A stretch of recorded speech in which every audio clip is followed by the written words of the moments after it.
प्रिय दर्शकों नमस्कार। एक बार फिर से उपस्थित हूं आप सबके सामने विश्लेषण जन्म कुंडली का इस कार्यक्रम के अंतर्गत। आज जो आपके सामने कुंडली लेकर के आया हूं, ये कुंडली आई है मेरे पास गोवा में कोई जगह है मापुका, यहीं से कुंडली आई है।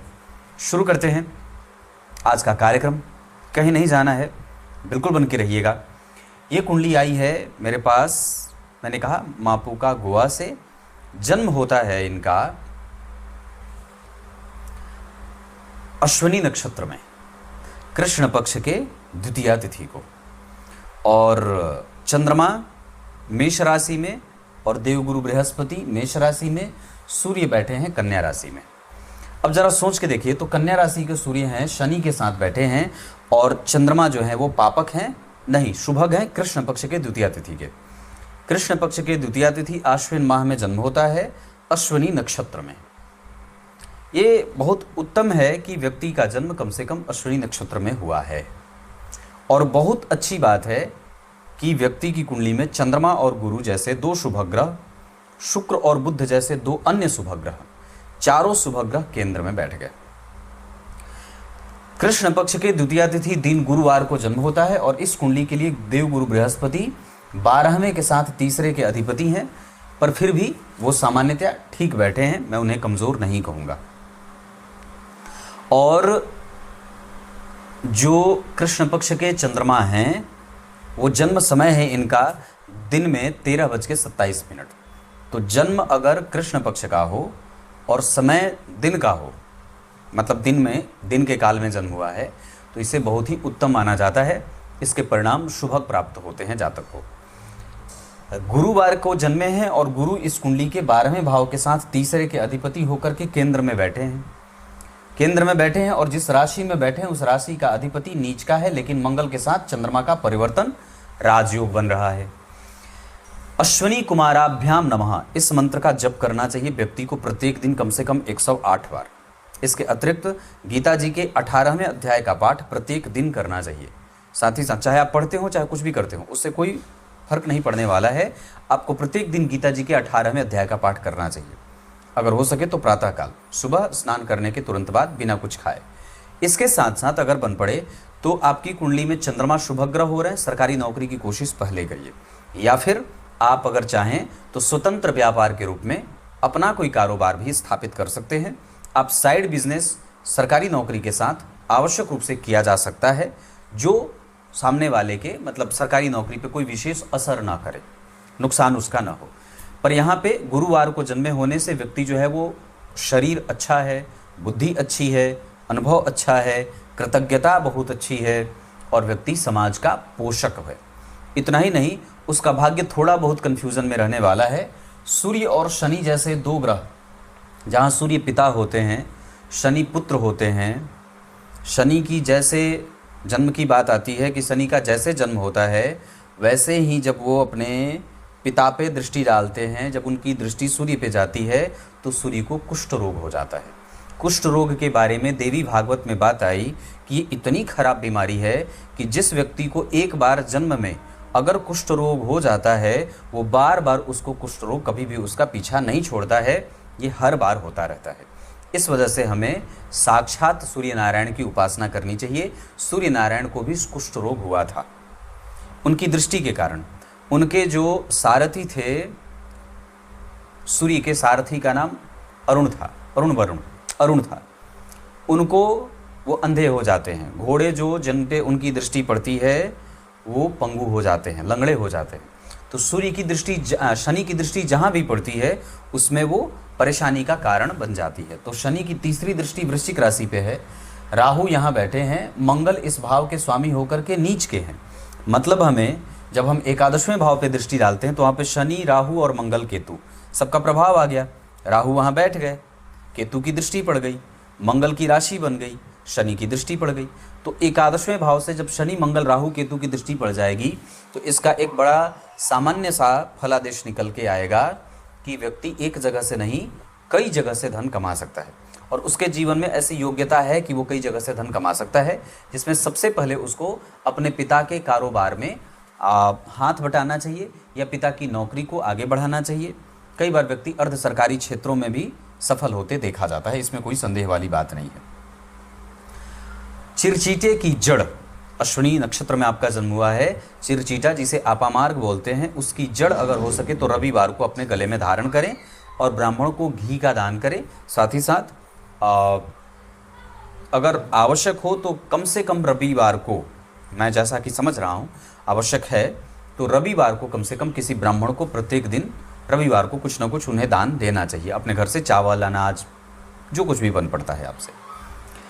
शरद ऋतु में ये प्रभाव आ जाएगा जिसमें जन्मा जातक थोड़ा आलस्य भी करता है, और ख़ास करके अभी शुक्र की दशा है और बच्चे का जन्म है जो है वो 2011 में हुआ है। तो 2011 में मतलब 12-13 साल का वर्ष और बच्चा है, और शुक्र की दशा चल गई, जो इस लग्न की कुंडली के लिए बहुत अच्छे होते हैं।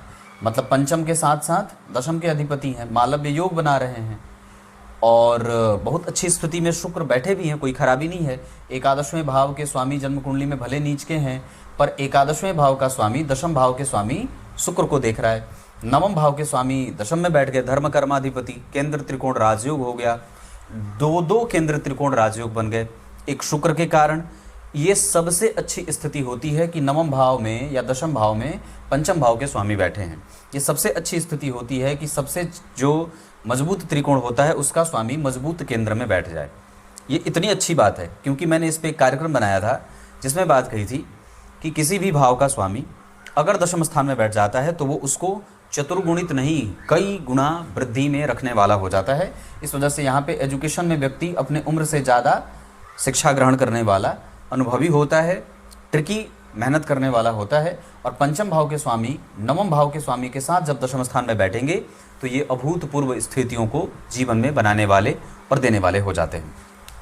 ये बहुत ही अच्छी बात होती है कि आपकी कुंडली के दो त्रिकोण के स्वामी एक साथ सबसे मजबूत केंद्र में बैठे हैं और गुरु से दृष्ट हैं। अगर आप विचार करें तो गुरु देवगुरु बृहस्पति इस कुंडली के पंचम भाव के भी स्वामी होते, पंचम भाव के भी कारक होते हैं और नवम भाव के भी कारक होते हैं, और जन्म कुंडली के केंद्र में बैठे हैं। उससे भी अच्छी बात है कि ये कुंडली वर्गोत्तम लग्न की बन रही है। यहाँ भी मकर राशि बनी है, यहाँ भी मकर राशि बनी है, यहाँ पे कन्या राशि बनी है। तो जो यहाँ के भाग्य भाव के स्वामी हैं वो दशमांसा कुंडली के लग्नेश बन गए। तो ये एक अच्छी बात होगी। दशमांसा कुंडली से पहले नवांसा कुंडली में गुरु और सूर्य थोड़े कमज़ोर हो रहे हैं।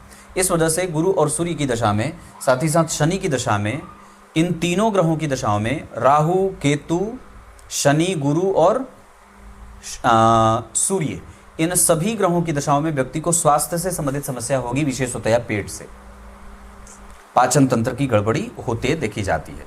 आगे बढ़ के बताता हूँ, क्षत्रिय वर्ण और देवगण का ये बालक होगा, जहाँ व्यक्ति कठोर भी है, जिद्दी भी है, हठी भी है, और दिन का जन्म है तो वैसे भी जिद्द होना बहुत आवश्यक हो जाता है। सामान्य बात हो जाती है, कोई बहुत नई बात हो, अतिशयोक्ति है नहीं। तो यहाँ पे ये बात इतनी लागू हो जाती है। लग्न का मान मैं आपको अब बताता हूँ। कुंडली पे लग्न का मान 2 अंश का बना है। उत्तराषाढ़ा नक्षत्र का लग्न बना है, चंद्रमा अश्विनी नक्षत्र में बैठे हैं और सूर्य चित्रा नक्षत्र में बैठे हैं। वहीं मंगल आश्लेषा नक्षत्र में नीच के राशि में बैठे हैं, जो व्यक्ति के जीवन में माता के स्वास्थ्य की चिंताएं देने वाले बन रहे हैं। साथ ही साथ उसके दिनचर्या को भी सफोकेट करने वाला, रात में जागना, दिन में सोना, या कुछ ऐसे क्षेत्र में नौकरी मिल जाए जहां व्यक्ति को दिन रात काम करना पड़ता है। ये तब होगा जब आप प्राइवेट सेक्टर का काम करेंगे, अन्यथा आपको सबसे पहले सरकारी नौकरी की कोशिश करनी चाहिए। इसमें कोई दो राय नहीं है कि आप एक अच्छे पद पे अपने आप को भविष्य में ले जा सकते हैं। जन्म कुंडली में सूर्य के चित्रा नक्षत्र में कन्या राशि में बैठना और बुध का दशम स्थान में बैठना, केंद्र त्रिकोण का राजयोग, भाव का स्वामी अगर जन्म कुंडली में केंद्र में बैठा हो तो इससे भी ग्रह को बल मिलता है। तो सूर्य जिस राशि में बैठे उसका अधिपति केंद्र में बैठा है। नवम और दशम स्थान में सूर्य और बुध कभी भी बुरे परिणाम देते नहीं हैं, लेकिन शुक्र दशम स्थान में कमजोर परिणाम देने वाले हो जाते हैं। अगर वो अपनी राशि के नहीं बैठे होते, गुरु और चंद्रमा से दृष्ट नहीं होते, तो शुक्र की स्थिति भी सामान्यतया कमजोर ही मानी जा सकती थी। पर यहाँ पे व्यक्ति को एक अच्छा लक्ष्य देते हैं, लक्ष्य का निर्धारण व्यक्ति अच्छे तरीके से करता है और उसके लक्ष्य जो होते हैं उसमें बहुत ही ऊंचाई देखी जाती है, उसमें पद देखी जाती है, प्रतिष्ठा देखी जाती है, धर्म देखा जाता है, अनुभव देखा जाता है, ज्ञान देखा जाता है, सर्वोत्कृष्ट होने की ललक देखी जाती है। अब यहाँ से मैं आगे आपको और भी चीज़ें जो थोड़ी ज़रूरी हैं इस कुंडली के लिए वो आपको बता दूं। ये कुंडली अगर नौकरी तो आप किसी भी पद पे जाने के लिए बहुत अच्छे क्षेत्र में कर सकते हैं, जैसे भूमि विभाग हो जाए। इसके साथ आप पढ़ाने के क्षेत्र में जा सकते हैं। इस कुंडली में मैनेजमेंट की डिग्री बहुत अच्छी रहेगी। ये 3 क्षेत्र बहुत अच्छे हैं। किसी अच्छे पद पे टैक्स कलेक्शन के क्षेत्र में भी आप नौकरी कर सकते हैं, सरकारी में। प्राइवेट सेक्टर में आप काम कर सकते हैं कला क्षेत्र में, ये पहला काम। दूसरा पढ़ाने के क्षेत्र में अपना काम हो, एजुकेशन इंडस्ट्री से जुड़ करके आप कोई भी काम कर सकते हैं। इसके साथ आप खान पान से संबंधित कोई भी काम कर सकते हैं। इसके साथ आप कंसल्टेंसी देने का काम कर सकते हैं। इसके अतिरिक्त आप फर्नीचर, इंटीरियर डेकोरेशन, कपड़े, मिठाइयाँ, इस तरीके का कोई भी काम कर सकते हैं। आयुर्वेद और अपना अनुभव लोगों को बताना और उनको उनकी समस्या से बाहर निकालना, ये सब काम भी आपकी कुंडली में बनता है। इस कुंडली के मंगल नीच के हैं। मंगल जब जन्म कुंडली में नीच के हो जाते हों तो ये प्रत्येक व्यक्ति को, जिस व्यक्ति की कुंडली, अगर आप अपनी कुंडली जानते हैं तो ये हमेशा याद रखना चाहिए कि मंगल जो होता है वो व्यक्ति को रिस्पॉन्सिबल बनाता है अपने निर्णय को सही करने के लिए। निर्णय गलत या सही नहीं होता, उसके प्रति हमारे नज़रिए में ये बात आ जाती है कि मैंने ये निर्णय गलत लिया था। वस्तुतः जो आपने लिया है निर्णय, वो बिल्कुल सही लिया है। आप अपने कर्तव्य का बोध नहीं कर पा रहे हैं, इस वजह से आपके निर्णय में गलती आपके द्वारा देखी जा सकती है या देखी जाने लगती है। पर मेरे कहने का अर्थ है कि जिस व्यक्ति की कुंडली में नीच के मंगल होते हों और ग्रह अपना नीच भंग कर रहा हो, बहुत अच्छा नीच भंग हो रहा है चंद्रमा के कारण, गुरु के कारण, 2 तरीके से मंगल का नीच भंग यहाँ होगा। पर सामान्यतया पहले तो ग्रह नीच का हुआ है, पहले ग्रह नीच का हुआ है तो पहले उस व्यक्ति के जीवन में जितने भी परिणाम आएंगे वो थोड़े कमज़ोर से आएंगे। बाद में जैसे जैसे जीवन की गति आगे बढ़ती जाएगी वैसे वैसे उस ग्रह का नीच भंग होगा। फिर उसके बाद जैसे जैसे आप उस दशा काल के एंड में जाएंगे तब उसका राजयोग बनेगा। पहले नीच हुआ, फिर उसके बाद भंग होगा, फिर राजयोग बनेगा। मतलब जो निर्णय या जो काम आपका एक बार में हो जाना चाहिए था, अब वो होगा ज़रूर पर डिले के साथ होगा, क्योंकि ग्रह अब तीसरे स्टेप में आने के बाद आपको परिणाम देगा। मैंने ये बात बताई थी अपने एक सूत्र वाले कार्यक्रम में कि वो जो मेरा दूसरा चैनल है नकुल पाराशर वाला, उसमें ये बात बताई थी कि किसी भी ग्रह की महादशा को 3 चरण में बांटते हैं, आदि, मध्य और अंत, जिसमें ये बात इस बात पे निर्भर करती है कि आरंभ की दशा में वो ग्रह जहाँ का अधिपति होता है वहाँ का परिणाम करता है। दूसरे चरण की दशा में किसी भी ग्रह की महादशा अगर 18 साल की है तो आप 3 चरण में बांटिए, 6-6 वर्ष की 3 चरण हो जाएंगे। तो आदि, मध्य में वो ग्रह जहाँ बैठा होता है वहाँ का फल करता है, और अंतिम के चरण में वो ग्रह जहाँ देखता है और जिस ग्रह के द्वारा देखा जाता है उससे होता हुआ वो परिणाम करता है। बीच की दशा जो होती है वो बहुत ही महत्वपूर्ण होती है। तो किसी भी ग्रह की महादशा का जो मध्य का काल होता है वो हमारे लिए बड़ा महत्वपूर्ण होता है कि हम उस दौर को किस तरीके से जी रहे हैं और किस तरीके से उसका अपने जीवन में हम उसको अपनी महत्ता सिद्ध करवा रहे हैं कि नहीं, ये मेरे लिए ये दशा बहुत महत्वपूर्ण है, हम इंतज़ार नहीं कर सकते, हमें मेहनत करने की आवश्यकता है, हमें आगे बढ़ने की आवश्यकता है। क्षत्रिय वर्ण और जो प्रभाव है वर्ण का, उसके आधार पर व्यक्ति में क्रोध की स्थिति भी है, और नीच के मंगल के कारण व्यक्ति बार बार निर्णय तो जैसा भी ले, मैंने जैसे कहा कि पूर्व में कि निर्णय गलत नहीं होते, पर वो अपने निर्णय पे एक साथ टिक करके रहता नहीं है। ये कई बार वो रूटीन बार बार बदलता रहे, बार बार उसके रूटीन में बदलाव देखा जाता है। वो बार बार नौकरी बदले, व्यापार बदले, व्यवसाय बदले, मित्र बदले, दिनचर्या बदले, लोग बदले, धारणाएं बदले, वो बार बार बदल रहा है। और ऐसा इसलिए होता है क्योंकि हमारी कुंडली के मंगल हमको रिस्पॉन्सिबल तो बनाते हैं पर उतने ज़्यादा बेहतर नहीं जितना बाकी किसी ऐसे व्यक्ति की कुंडली जहाँ पे मंगल उच्च के बैठे हों। जिस व्यक्ति की कुंडली में मंगल उच्च के होंगे वो निश्चित रूप से अपनी बातों पे खरा उतरने वाला, अपनी बातों में यकीन और विश्वास रखने वाला, सामने वाले का आदर करना और किसी भी प्रकार की दोयम दर्जे की राजनीति से अपने आप को प्रभावित न तो करने वाला न दूसरों को करने वाला, तो बिल्कुल ही अक्षुण होता है, मजबूत होता है और बहुत ही श्रेष्ठ मति बुद्धि का होता है। पर नीच के मंगल के कारण यहाँ इन सभी चीज़ों में जातक में कमज़ोरी देखी जा सकती है, जहाँ वो छोटी राजनीति करता है, छोटा षड्यंत्र करता है, अपने निर्णय को कई बार गलत समझता है और रिस्पॉन्सिबिलिटी में कमज़ोरी देता है, या कई बार वो अपनी जिम्मेदारियों का भरपूर और समुचित तरीके से निर्वहन नहीं कर पाता है। वो एक बार जो कमिटमेंट कर लेता है उस पर वो टिक करके नहीं रहता है ना। यहाँ मैंने इतनी बात कही। अब मैं भावों पे आपका ध्यान लेके आऊँगा। तो लग्न के अधिपति का भाग्य भाव में जाना बहुत अच्छा है। और यहाँ जो सूर्य और शनि की डिग्री है उसमें सूर्य ने शनि को अस्त किया है। सूर्य और शनि जब एक साथ बैठते हैं तो वैसे भी शनि का बल बढ़ जाता है, क्योंकि पिता और पुत्र का संबंध जब होगा तो पिता का बल सामान्यतया वो आगे बढ़ना चाहते हैं, वो पिता जो होता है वो पुत्र को चाहता है कि आगे बढ़े। तो यहाँ पे लग्नेश का बल तो बढ़ेगा, पर पिता का प्रभाव और संताप ताप इतना है कि वो पुत्र को उसकी रोशनी को कम कर देता है। पर यहाँ पे हमें कन्फ्यूज़न ना हो पिता और पुत्र में, ये बात भी ध्यान रखनी होगी।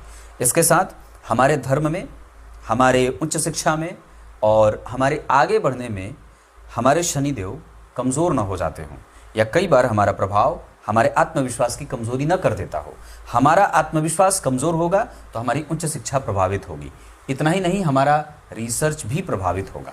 याद करिए, मैंने अभी 2-3 दिन पहले एक सिद्धांत बताया था कि अगर जन्म कुंडली के तीसरे, छठवें, आठवें और 12वें भाव के स्वामी लग्न कुंडली के किसी भी भाव में बैठे हों तो ये कमज़ोरी दे देते हैं। नवांश कुंडली में भी ये ग्रह अष्टम भाव में बैठ रहे हैं, इस वजह से इनकी दशा कई बार कष्टप्रद हो जाती है, या इनकी दशाओं में हमें बहुत सावधान, संतुलित और निर्णय लेने में बहुत ही गंभीरता बरतनी चाहिए। क्लियर है? तो यहाँ पे शनि का बल बढ़ रहा है, पर अस्त होने के कारण वापस वो कमज़ोर हो रहे हैं। तो हमें अपने कर्तव्यों का बोध कराना है।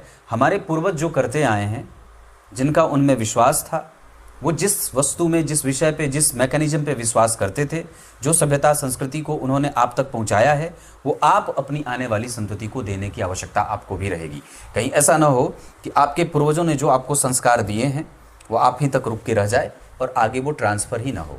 अगर ऐसा नहीं होगा, क्योंकि इस कुंडली में होने के चांस कई गुना ज़्यादा हैं कि हमारी संतति को हम अपने पूर्वजों की जो संस्कार की बात है वो नहीं दे पाए, इस वजह से वो हमारे प्रति उसके जो संबंध रहेंगे पिता और पुत्र वाले, वो कन्फ्लिक्ट में चले जाएंगे। मतलब आप हो सकता है कि उस विषय वस्तु का अभिसिंचन कर दें, उस विषय वस्तु की शुरुआत कर दें जहां आप जो संस्कार अपने पिता के द्वारा प्राप्त किए हैं वो आप अपने बच्चे को ना दे पाएँ।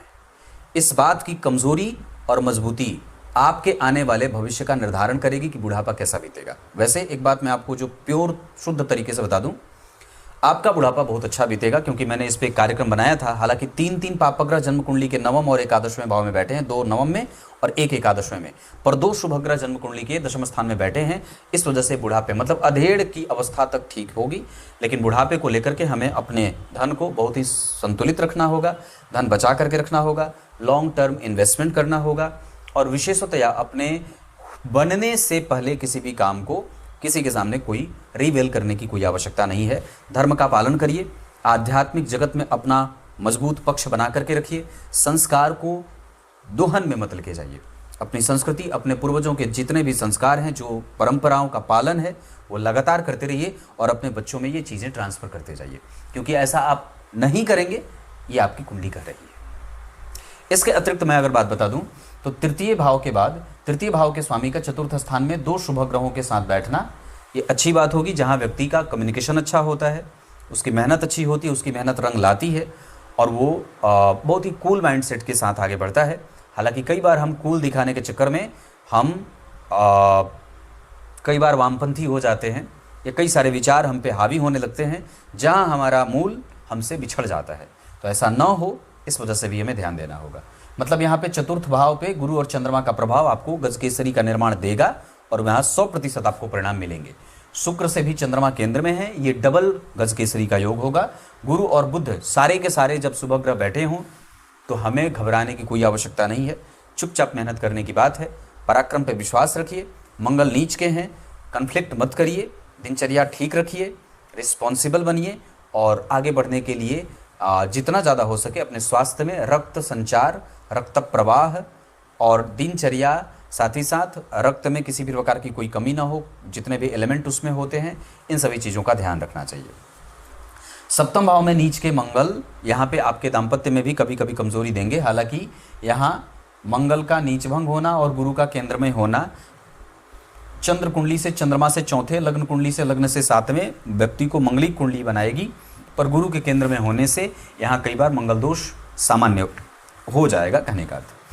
पंचम भाव की स्थिति मैंने बताई बहुत अच्छी है, पर एक बात और है, पंचम भाव में केतु का प्रभाव पंचमेश के ऊपर मंगल की दृष्टि जो इस कुंडली के लिए सामान्यतया पापी भाव होते हैं, और पंचम भाव के अधिपति के ऊपर मंगल के प्रभाव के साथ पंचम भाव के स्वामी बुध जहां शुक्र बैठे हैं उसके ठीक पीछे कन्फ्लिक्ट हो रहा है सूर्य और शनि का।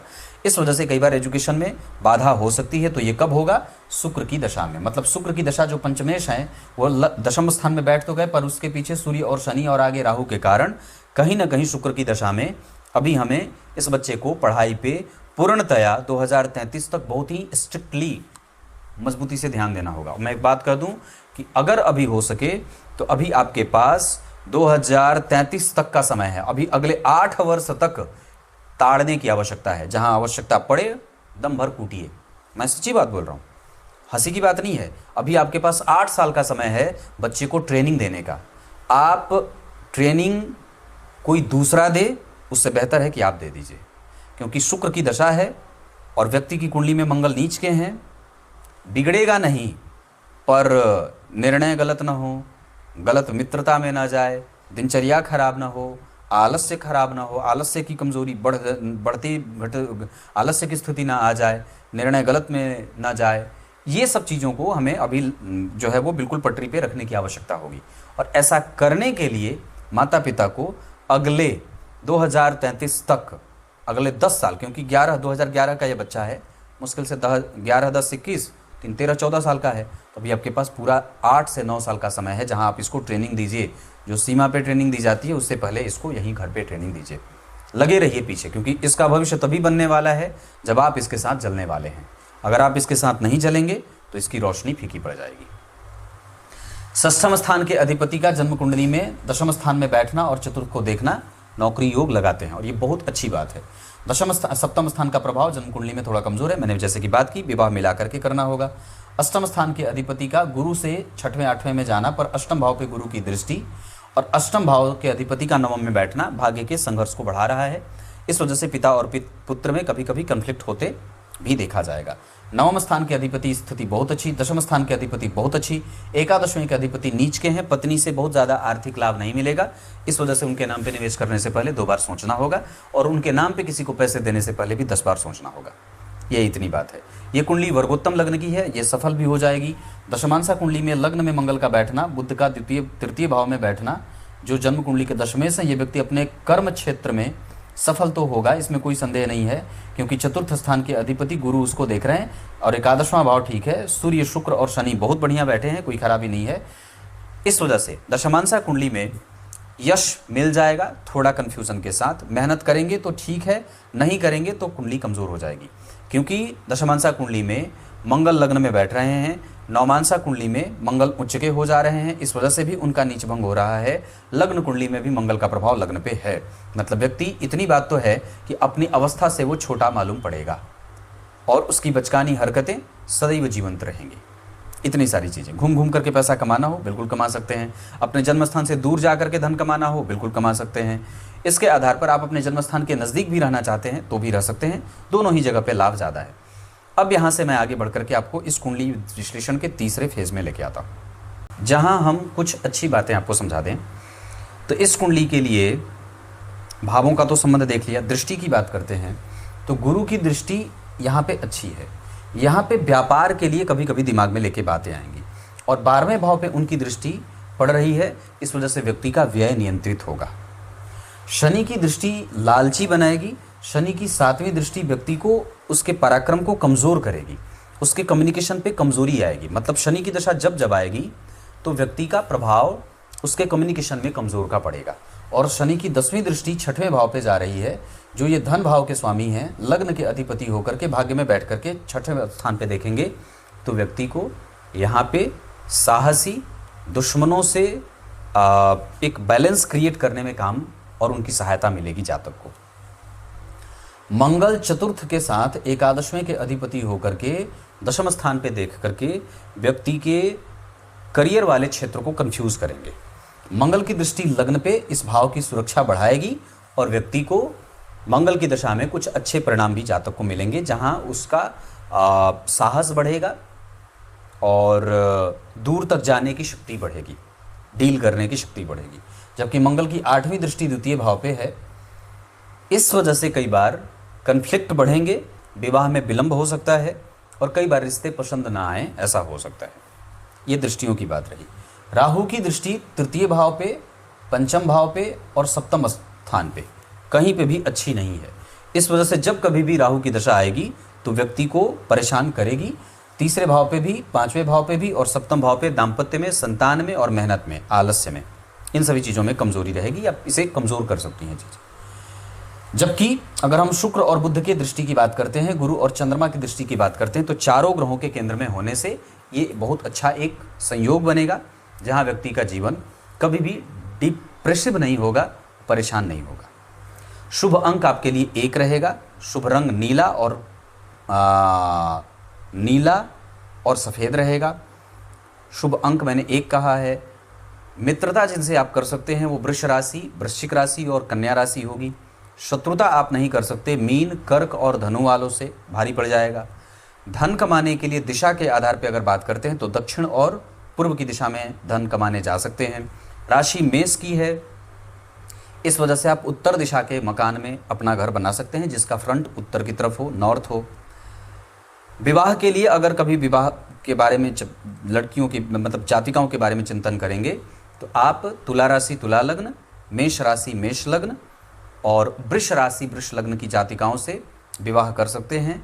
बहुत अच्छी बात है इस कुंडली की कि ये कुंडली वर्गोत्तम लग्न की है और मैं ये पूर्णतया विश्वास से कह सकता हूँ कि वर्गोत्तम लग्न की कुंडली बहुत आगे जाती है। नवमांसा कुंडली में लग्नेश का अष्टम भाव में जाना विवाह में विलंब, कमजोरी और कन्फ्लिक्ट दिखाएगा, ससुराल वालों से परेशानी होती है। नवांश कुंडली में सास के साथ संबंध और ससुर के साथ संबंध बहुत अच्छे हैं। संपत्ति में राजनीति वगैरह ना हो, इसका ध्यान रखना चाहिए। ससुराल वालों के साथ तो संबंध चलिए ये ठीक है, पर नवमांसा कुंडली में उच्च के मंगल के कारण मंगल का नीच भंग राजयोग तीसरे तरीके का हो जाएगा। इसका अर्थ होगा कि मंगल हमारा जो कमजोर ग्रह बन रहा था वह वापस चल करके बहुत ही अच्छा प्लैनेट बन रहा है। गुरु अगर केंद्र में है तो कम से कम 1.25 लाख दोषों का शमन कर देते हैं। चंद्रमा, शुक्र और बुध जैसे जब ग्रह केंद्र में आ गए हैं तो हमें बहुत ज़्यादा चिंतित होने की आवश्यकता नहीं है।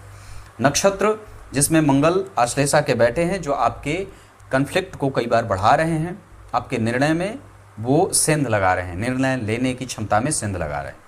बुध जिस स्थिति में बैठे हैं, मंगल और बुध का जो नक्षत्र परिवर्तन हुआ है, ये जब कभी भी इनकी दशाएं आएंगी, एक दूसरे की दशा अंतरदशा में आएंगे तो ये बहुत ही अनुकूल और सकारात्मक परिणाम करियर, धन और लाभ के मामले में दे सकते हैं। जबकि गुरु का प्रभाव भरणी नक्षत्र का है और शुक्र स्वाति नक्षत्र में, तो गुरु आपको अनुभवी बना रहे हैं, ज्ञानी बना रहे हैं, जबकि शुक्र आपको व्ययी बना रहे हैं, लेकिन वही शुक्र आपको पद पे भी लेके जा रहे हैं। शनि का प्रभाव आपकी कुंडली में चित्रा नक्षत्र का बैठा है, इस वजह से वो कई बार चोट चपेट की घटनाएं, बड़े छोटे भाई बहनों से मतभेद, ऐसी स्थितियां देते हैं। राहु और केतु आपकी कुंडली में क्रमशः, राहु ज्येष्ठा नक्षत्र में बैठे हैं, केतु रोहिणी में बैठे हैं, इस वजह से हमें कई बार केतु के कारण अनुभव, धर्म का बल, मंत्र जपने की इच्छा होती रहती है और हम धार्मिक भी हो जाते हैं। इतनी सारी चीज़ें हैं। दशमांसा कुंडली में केंद्र में मंगल, सूर्य, शुक्र और शनि का प्रभाव जो यहाँ पे बना हुआ है, इसके आधार पर कई बार थोड़ी बहुत कन्फ्लिक्ट के साथ व्यक्ति का करियर आगे बढ़ जाएगा, इसमें कोई दो राय नहीं है। हम कई बार अष्टम भाव के स्वामी के लग्न में बैठने के कारण वहाँ भी सोचने लगते हैं जहाँ हमें बहुत ज़्यादा सोचने की आवश्यकता नहीं है। मैं एक बात और कह दूँ, आप करियर को आरंभ में थोड़ा बहुत कन्फ्यूज़न में देखेंगे पर बाद में चल करके वो बिल्कुल ही पटरी पे आ जाएगा, इसमें कोई दो राय नहीं है। अष्टक वर्ग और बाकी के अन्य ग्रहों के जो वर्ग चार्ट बने हैं उसके आधार पे हमें अपने व्यक्तित्व को और भी ज़्यादा बेहतर बनाना है, इसमें हमारा स्वास्थ्य भी ध्यान रखना होगा। दूसरे नंबर पे हम धन बहुत अच्छा कमाएंगे और हमारे पास धन होगा भी। तृतीय स्थिति के आधार पे अगर बात करते हैं तो हमें मेहनत पे काम करने की आवश्यकता है और रेगुलराइज होना है।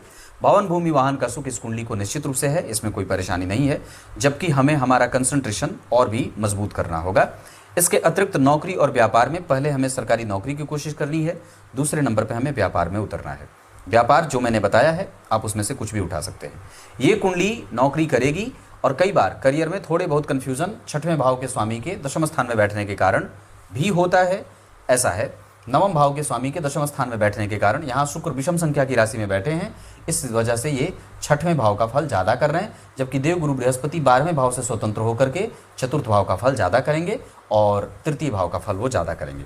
विषम संख्या की राशि में बैठे हैं, इस वजह से ये तृतीय भाव का फल ज़्यादा करेंगे। यहाँ पे ज्योतिष का एक बहुत ही महानतम सिद्धांत लागू होगा कि अगर ग्रह 2 भावों का स्वामी है और विषम संख्या की राशि में बैठा है तो वो अपनी गौण राशि का फल करेगा। वो यहाँ पे गुरु का प्रभाव कमजोर होगा, इस वजह से हमें मित्रों से भी सावधान रहना होगा, व्यय पे भी नियंत्रण रखना होगा। इस कुंडली में दशाओं के क्रम में अगर मैं बात कर दूं तो किसी भी ग्रह की दशा आरंभ में थोड़ा बहुत कष्ट देगी आपकी कुंडली में, जैसे गुरु, सूर्य, शनि और चंद्रमा। इन ग्रह की दशाओं में आरंभ में दिक्कत होगी, पर बाद में चल करके वो ठीक हो जाएंगे। अच्छाइयाँ जो ग्रह दशा बीत सकती हैं, मंगल, शुक्र, राहु और बुध। इन तीनों में मंगल, शुक्र और राहु बहुत अच्छे जाएंगे। बुध की दशा थोड़ा बहुत गलत निर्णय भी करवा सकती है। जबकि और भी चीज़ें अगर मैं समझा दूं तो कर्म क्षेत्र के हिसाब से गुरु की दशा में थोड़ा कन्फ्लिक्ट बढ़ेगा, केतु की दशा में कन्फ्यूज़न बढ़ेगा, जबकि बुध की दशा में आप निर्णय लेने में अपने आप को परेशान महसूस करेंगे। लेकिन जैसे ही सूर्य और शुक्र और शनि का अंतर आएगा तो देर से ही सही पर आपको आपका परिणाम मिल जाएगा। ग्रह के प्रतिशत के हिसाब से अगर बात कर देता हूं तो हमें सूर्य को बल देना है, 75% बल देना है। रविवार को मांस भक्षण, रविवार को नमक, जितना ज़्यादा हो सके शुद्ध आहार, माता पिता की सेवा, मंदिरों का दर्शन, सनातन धर्म का पालन करना और अपने आप को मजबूत बनाना। इसके अतिरिक्त चंद्रमा और मंगल आपकी कुंडली में 50% का परिणाम दे रहे हैं, जो कि बहुत अच्छा है। बुध आपकी कुंडली में 25% के हैं। बचकानी हरकतें आपको परेशान करेंगी, इस वजह से गंभीर बनने की आवश्यकता होगी। गुरु आपकी कुंडली में 100% तक अच्छे परिणाम दे रहे हैं और वो अपनी दशा में 100% तीव्रता के साथ परिणाम देंगे। जबकि शुक्र 25% का परिणाम, राहु, शनि और केतु आपकी कुंडली में 50% का परिणाम दे रहे हैं। क्लियर है? नक्षत्र के आधार पर अगर बात कर दूं तो कौन से नक्षत्र में आपको क्या काम करना चाहिए या कौन से नक्षत्र आपके लिए शुभदायक रहेंगे, तो अश्विनी, भरणी, रोहिणी और उत्तराषाढ़ा, उत्तरा भाद्रपद, उत्तरा फाल्गुनी और साथ ही साथ मृगशीरा, ये नक्षत्र किसी भी कार्य को करने के लिए बहुत अच्छे रहेंगे। कुछ भी धर्म से संबंधित अगर काम करना हो, दान पुण्य, पूजा पाठ, मांगलिक कृत्य, तीर्थ यात्रा आदि, तो आप बुध की दशा के साथ शुक्र की दशा का इस्तेमाल कर सकते हैं।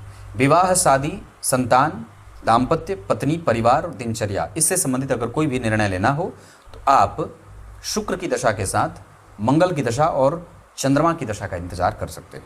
जबकि एजुकेशन से संबंधित अगर कोई भी निर्णय लेना हो, ट्रांसफ़र से संबंधित अगर कोई भी निर्णय लेना हो, तो आप शुक्र और सूर्य की दशा का इस्तेमाल कर सकते हैं। साथ ही साथ केतु की दशा को भी ध्यान में रखा जा सकता है। अब आपको सिर्फ दशाएं देखनी है।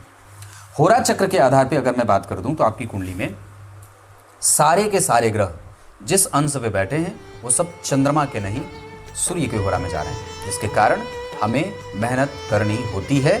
दम लगाइए, आगे बढ़ने की आवश्यकता है और आप निश्चित रूप से अपने जीवन में सुखी होंगे। कुछ इसी तरीके से आज के इस कार्यक्रम का समापन करते हैं। तब तक के लिए बहुत बहुत नमस्कार।